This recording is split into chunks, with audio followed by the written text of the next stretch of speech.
It's a very difficult one to answer in some ways because there has been so many, but I suppose everyone wants me to say Sydney because that was sort of the crowning moment of winning the 5th Olympic gold medal, and from that point of view.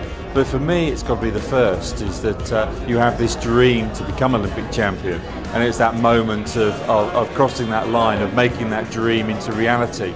And that's what sort of made it so special for me in some ways. All the others are so special as well, but it's that moment that you've actually made it happen.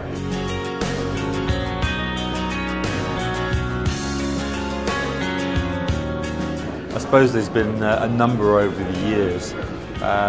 In the last 4 years on the build up to Sydney, is that of rowing in that four with James, Tim and Matt, we're always playing sort of practical jokes on each other, and that we were given some cars and the key fobs, and we would swap the key fobs around, Matt and I, with Tim and James, and they would be going to their car trying to get into it, and they couldn't get into it and things like that, but they got their own back. Of one of the training camps that we were on in Seville, is that I went back to my room after dinner, sort of early evening, put the key in the door, all the lights were off, walked in and went into the toilet and sort of jumped back, and there was a statue they'd put in, dressed in my rowing kit, in the bathroom.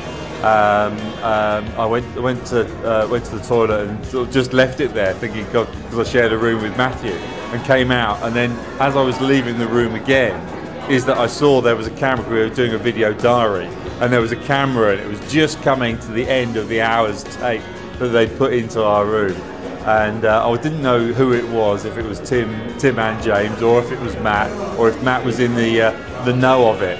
So he was down at the physio, so I went down with him and didn't say anything until we came back up into the room, and then he went to clean his teeth before going to bed. And he said, what's the bloody hell's this statue in it? And then we played the video back, and we were just in fits of laughter, because literally I jumped out my skin as I opened this door, and it was all sort of silhouetted because it was so dark in there. I thought I was in the wrong room. It was really quite scary.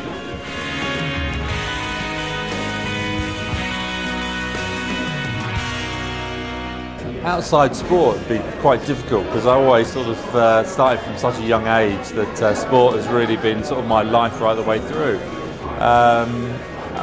By trade, I'm a builder, so I would have carried on in the instruction industry of some sort. My father set up his own business, and I think his plans that I was always going to take over the family business. He retired before I gave up my sport, so that didn't become into reality. But no, probably in the construction industry, and if it was another sport, I would have loved to have been a golfer, but I probably would have got into rugby more than anything else.